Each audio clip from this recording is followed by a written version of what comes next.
Wherever Agatha is, she should know that you're praying for her and for her safety. And thank you to everyone who spoke, who stood with us. The solidarity wasn't in vain. Bonnie was dropped in Horohoro border post, and he found his way up to Lunga Lunga and got transport, and Kelef picked him up. I called Kelef and he picked. Torture is against the law. Na jambo jingine, Tanzania bado hawajasema wamefanya dhambi gani. Hata kushikwa kuwekwa ndani na kupigwa na kukaa siku 3 umefungwa uso na pingu, anakwenda choni hivyo hivyo, kula hawezi kwa sababu akienda choni maskari wanaosimamia pale. Hii si haki. We have been engaging through diplomatic channels, and we've engaged with the Tanzanian authorities, including very early today, and the information I have is that he has been released.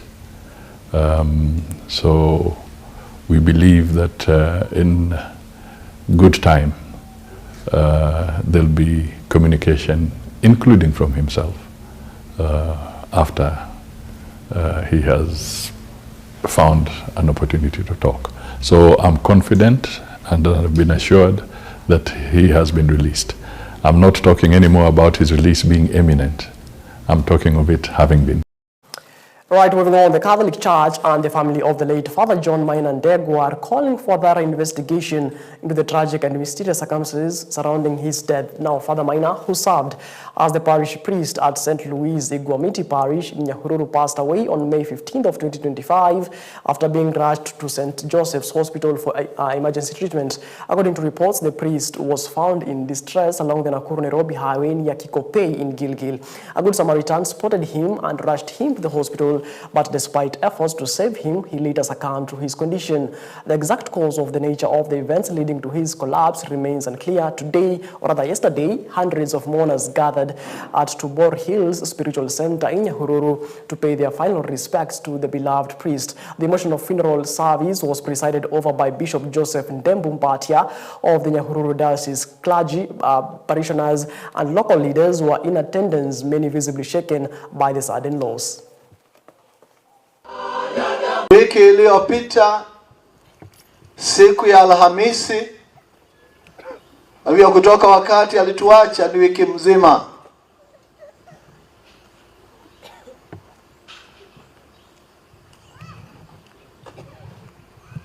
Kwa ukweli mpaka sasa hatujajua kiini cha vile yeye alituacha.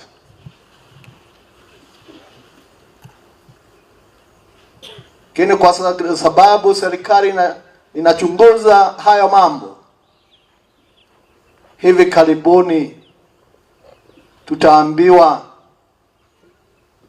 ni nini hasa kiliua ndugu yetu ambaye hapo awali hakuwa mgonjwa. Kwetu sisi siku hii ya leo, kwa imani kuu, imani kwa Mungu, tunamzidikisha ndugu yetu akirudi kwa Baba.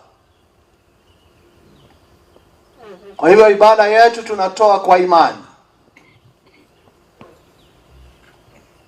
Imani kwa Mungu ambaye alituumba, imani kwa Mungu ambaye alimuumba ndugu yetu Padre John.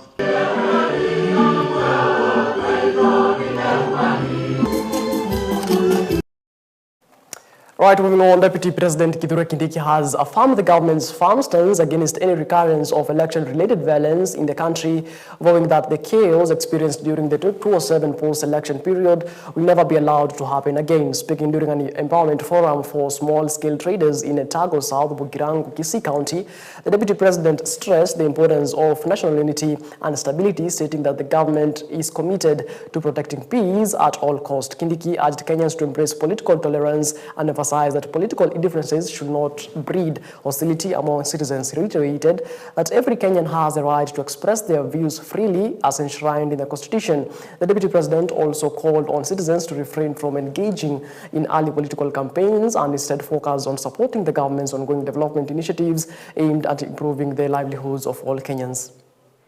Ule ako na maoni tofauti atoe. Aseme akubaliini na hii program ama ile, lakini mambo ya uchochezi, mambo ya kutabiri vita, mambo ya kuchemsha wananchi wachukiane wenyewe kwa wenyewe kwa misingi ya kikabila, kwa misingi ya dini. Nchi ya Kenya ilipata matatizo makubwa siku ile kulikuwa na machafuko ya kisiasa, na tumesema never again.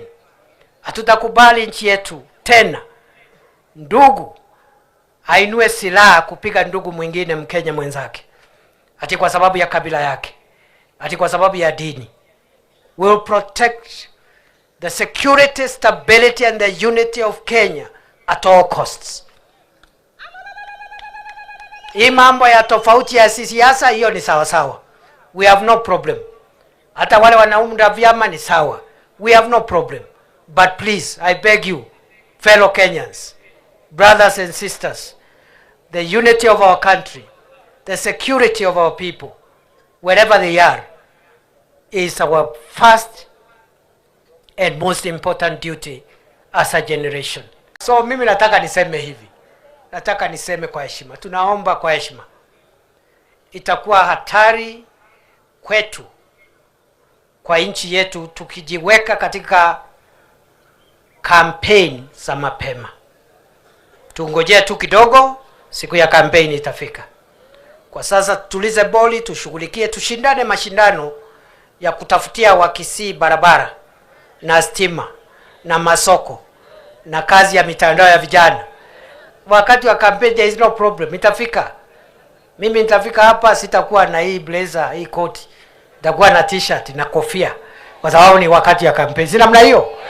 Lakini kwa sasa tunaomba kwa heshima tuweke mambo ya wananchi mbele, tushughulikie uchumi wetu, tupendane, tuwe na umoja, na hata wale wako na maoni tofauti ya kisiasa ni haki yao, lakini tusihujumu umoja na udhabiti wa taifa letu la Kenya. We are one country, one people, and Kenya is our home. Right, former Prime Minister Raila Odinga has called for the strengthening of the Kenyan Senate, urging that it be granted proper powers and responsibilities to effectively execute its mandate, similar to the role of the United States Senate. This call came during a meeting with the Senate. That works. Parliament is one of the three institutions of governance in our country. The executive, the legislature, the executive, the judiciary, and the others. Parliament represents the people, and Parliament makes the laws of the country. And Parliament also allocates resources in our country under the new constitutional dispensation. Senate need to play its role, just as the National Assembly also has a role to play. You know, we have got countries with a similar constitutional structure, and it works very well. So we'd like to see our Senate work just like the Senate of the United States of America is working, and give it proper powers and responsibilities. Yes.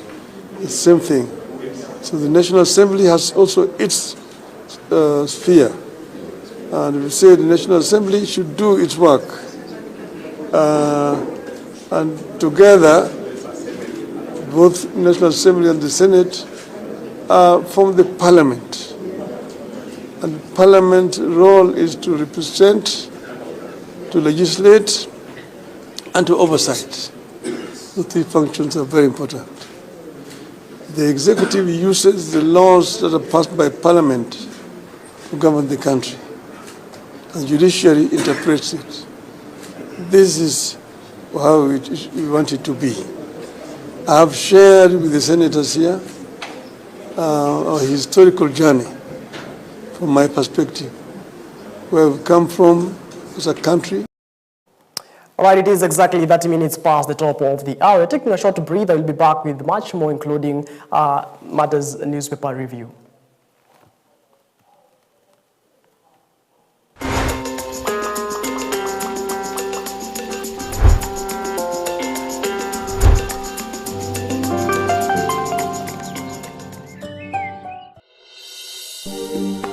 And the Standard newspaper all dated the 23.5 billion Kenya shillings pass for the hustlers. Now, of course, that particular story you can get into page 6. Let's take a look at that particular story on page 6 of the Star newspaper. Now, President William Ruto has rolled out yet another program for hustler funds, this time offering cash boost of 50,000 for select businesses in all counties. Now, the initiative targeting 70 small-scale enterprises in each of the counties, 1,450 wards, is designed to help the startups expand operations and increase stock. Now, the plan targets to impact more than 101,500 individuals at the grassroots in what he will see the government spend over 5 billion Kenya shillings.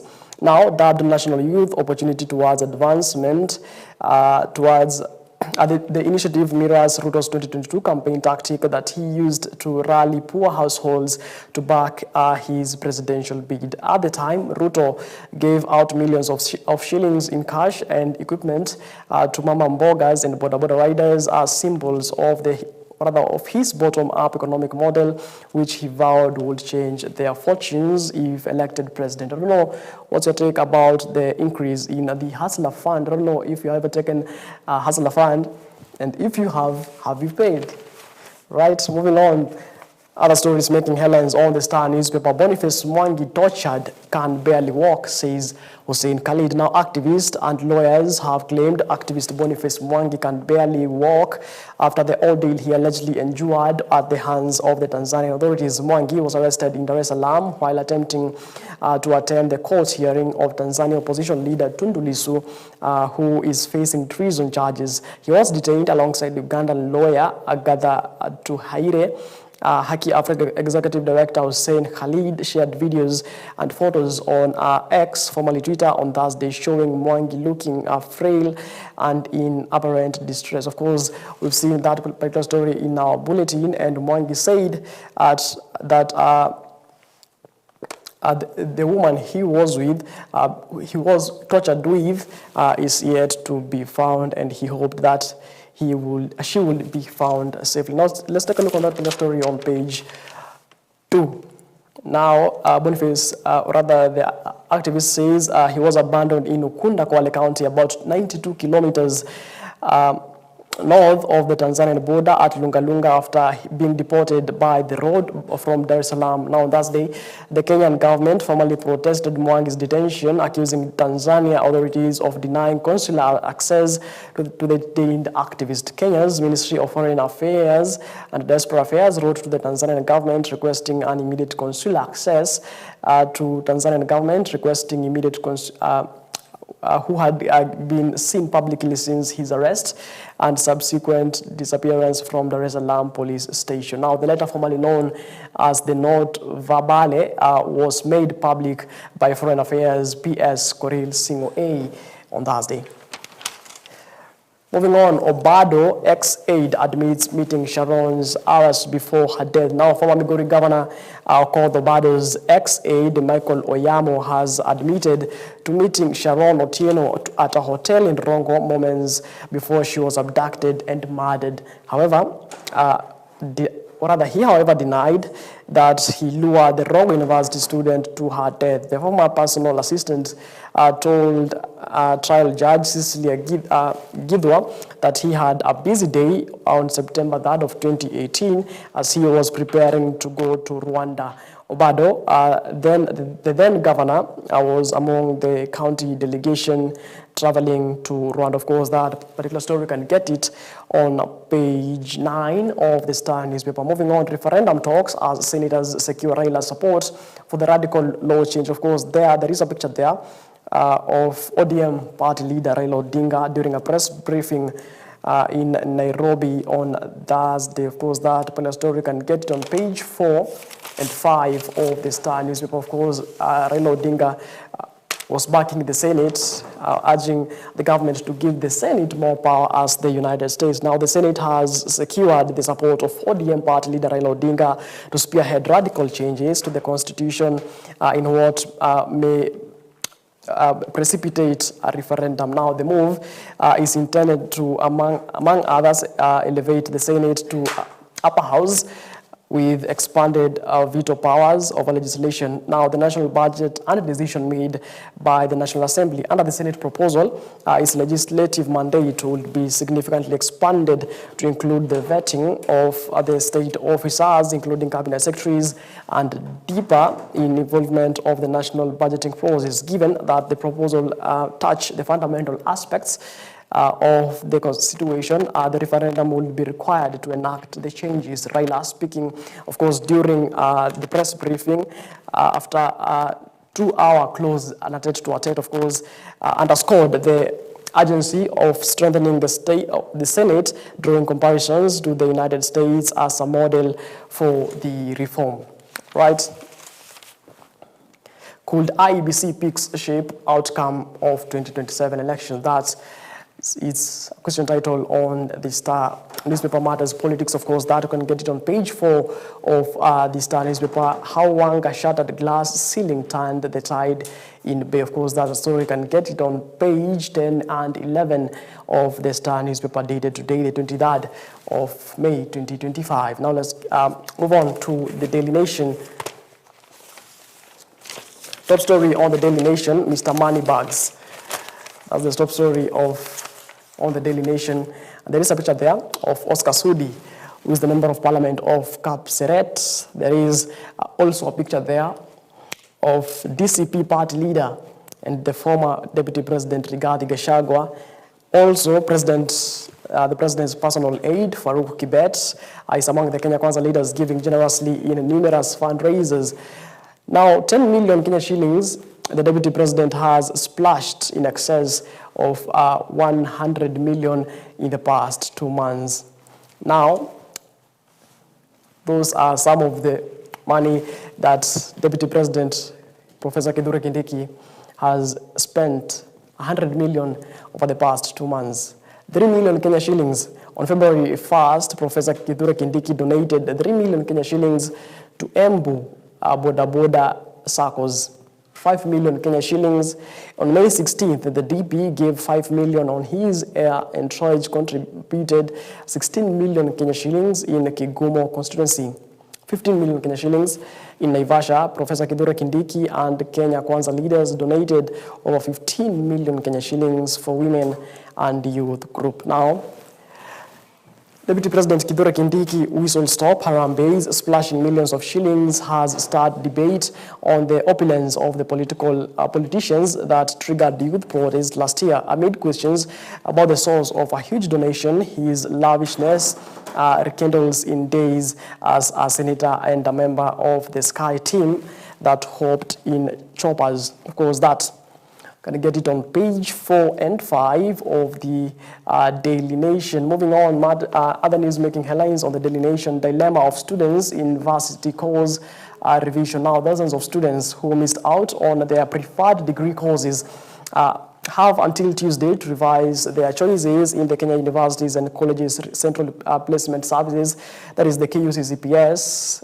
portal. Now, but KUCCPS has not displayed the cost of academic programs on the application portal as has been the norm. Of course, that particular story, Matters Education, can get it on page 2 of the Daily Nation. Win for UHC medics after MPs pledge 8.8 billion Kenya shillings. Now, the National Assembly Health Committee is lobbying for an additional 47 billion Kenya shillings for the Ministry of Health, which includes 8.8 billion Kenya shillings to pay gratuity and employ striking medics on permanent and pensionable terms. The committee chairman, Dr. James Nyikal, says the additional budget is critical. Of course, that can get on page 10 of the Daily Nation. Of course, you will remember the UHC health workers have been protesting, of course, almost the whole of this week, demanding that they don't want to be devolved to county governments, a move they say will derail their salaries and so many other aspects. Let's take a look on that particular story on page 10.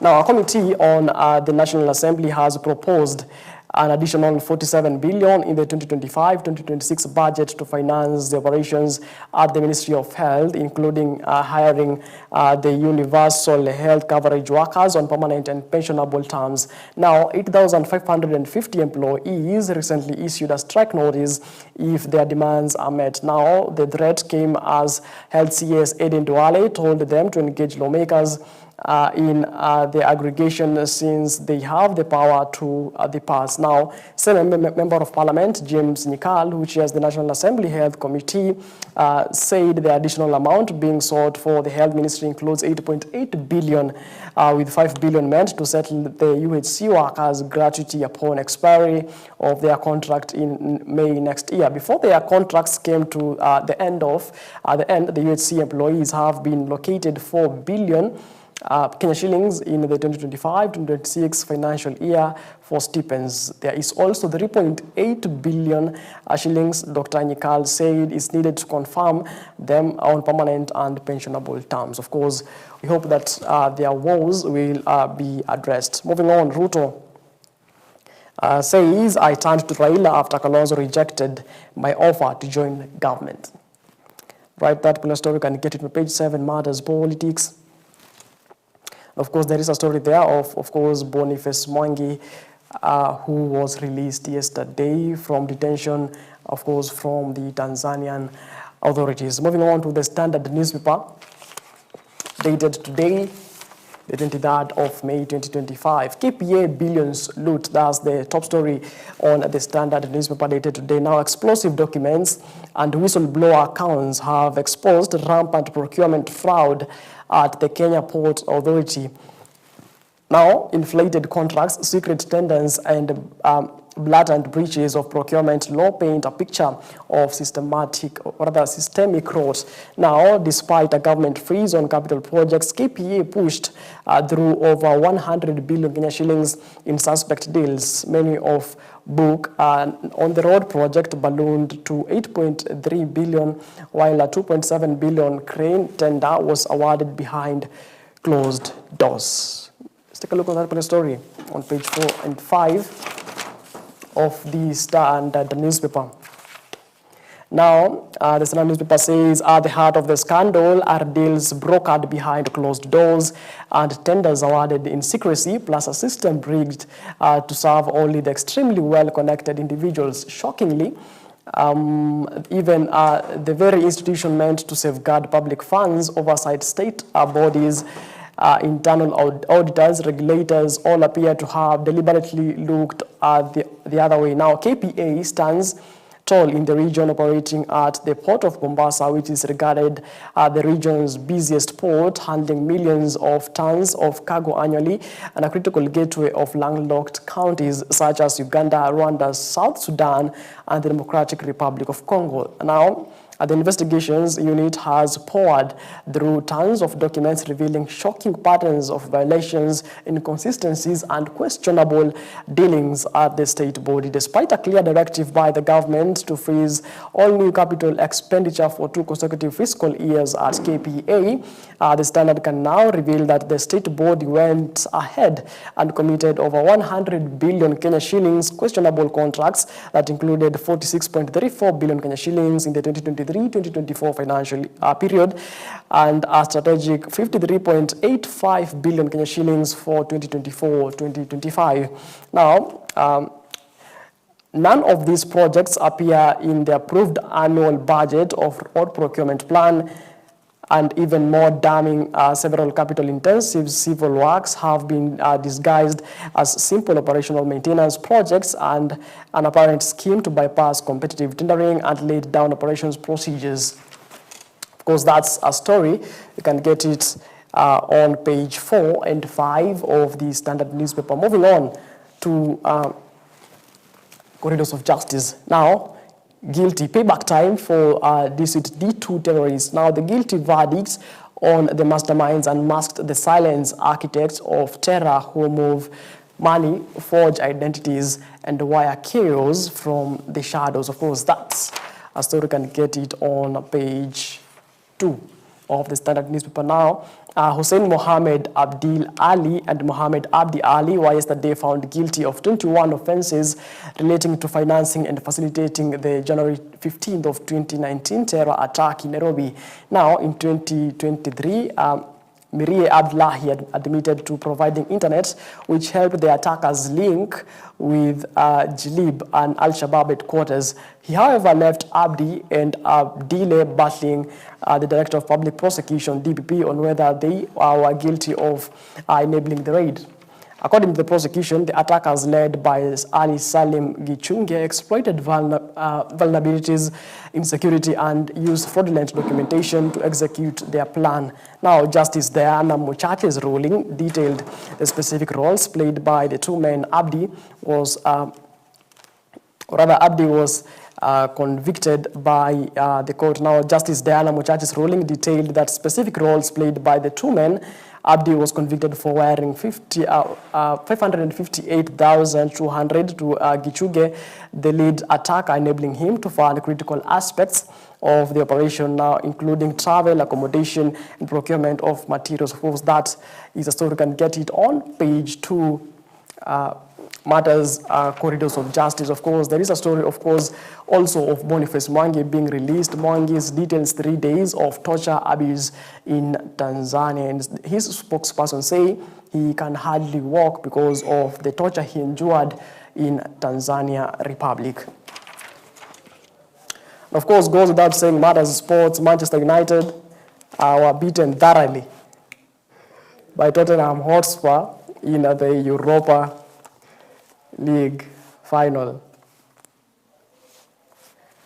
Let's take a look at that particular story on the Standard newspaper. Now, Man U facing harsh truths after defeat in must-win Europa final. Now, Manchester United Europa final league defeat by Tottenham leaves them in the dark place, contemplating their worst league finish in 5 decades, and with no European football next season. Now, Ruben Amorim's men travel to Bilbao, hoping to salvage something from the wreckage of their season, but left empty-handed as Spurs beat them for the 4th time in the current campaign. Brennan Johnson scored the only goal of the game shortly before halftime at, of course, San Mamés, and United lacked the cutting edge to respond. In some ways, the match was a snapshot of the Red Devils' season, highlighting their inability to take their chances and uncertainty at the back. Defeat is bitter and costly blow for the club, who have recognizable from the foes that rose on the pinnacle of English and European football under Alex Ferguson. Next season will be their first without European competition since the 2014-2015 campaign, while 6 of their Premier League's rivals trot their staff on Europe's biggest club stage. Of course, now, Manchester United call themselves GGMU. We're now up to speed what's making headlines on the dailies today. Now, this particular morning, you're having a conversation with models. We are going to take a look on how the industry of modeling is at right now. Do stay with me for that particular story, that particular conversation that will be coming to you later on in just a bit. My name is Martin Mashari. We're taking a short breather. We'll be back with much more.